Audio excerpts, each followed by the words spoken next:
Is page number 3, and number 19, we want to prove that P and Q are parallel. So if we need to prove that they're parallel, we need to have special angles that we've talked about, that we know, in order to prove that they're parallel. Okay, so let's start with number 19. If P and Q are going to be parallel, I'm taking a look, I have angle over here, angle over here. Well, those aren't really in a special location, but there's a few different things that we can actually look at. I know that this angle is 124 degrees because vertical angles are congruent. So if this is 124, this is 56. If P and Q are going to be parallel, these two angles need to add up to 180 because those are consecutive interior angles. So 124 plus 56 does equal 180. So yes, they are parallel. And why do I know that? If consecutive interior angles are supplementary, which they add up to 180, are sup, then I have parallel lines. Okay? 20. If it helps you, kind of extend these lines a little bit. Show that these keep going. See that a transversal goes through this whole thing there. Might help a little bit. So we want to see if P and Q are going to be parallel. So if they are, then this big angle plus this angle here are also going to equal up to 180. Because these two angles here are creating this large one. Okay, this one is just one transversal. So actually we don't even have to look at this line over here. Okay, we just want to stick with this transversal. So this angle over here we have, oops, let's get the pen.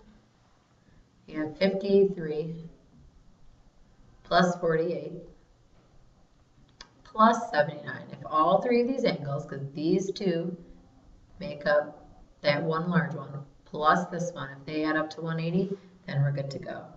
And yes, they do add up to 180 degrees. So this is going to be the same thing. If consecutive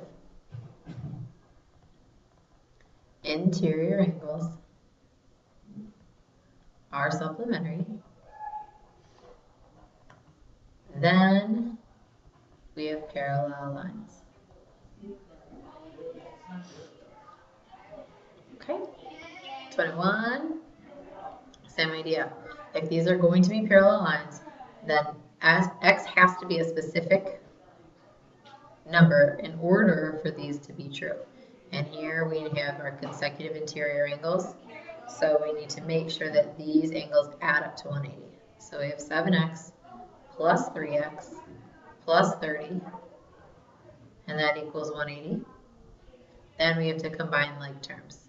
So we have 7x plus 3, so that's 10x plus 30 equals 180.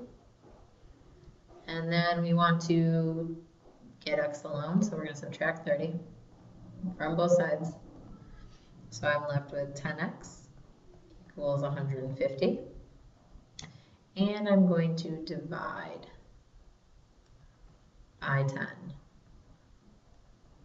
So x is going to equal 15.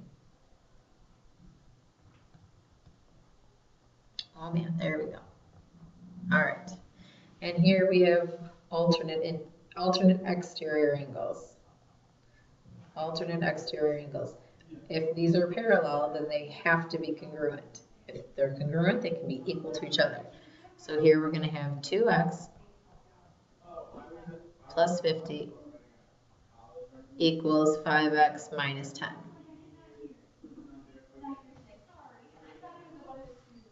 All right, now we're going to move everything on the side. So I'm going to add 10 to this side and add 10 to this side. Okay, so this goes away. And I'm left now with 2x plus 60 equals 5x. And now I want to subtract 2x from both sides. So this goes away.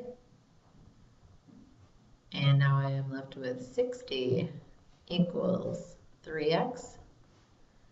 And if I divide by 3 on both sides, divide by 3, so that goes away, I would be left with x has to equal 20 in order for this to be true. All right, and at the bottom down here, I'm just going to highlight what makes this statement true. So if two lines are cut by transversal, so alternate interior angles are congruent, supplementary, complementary, then lines are parallel. If I have alternate interior angles, then lines will be, or the angles will be congruent. Okay, if two lines are cut by a transversal, so the consecutive interior angles are something, then lines are parallel. If I have consecutive interior angles, those are supplementary. And then if two lines are cut by transversal, then what is going to be congruent if the lines are parallel, or then the lines are parallel? And I know that if alternate interior angles are congruent, that works. If alternate exterior angles are congruent, that works, and corresponding. So in this case, all of these. These are my special cases. All right, I'm going to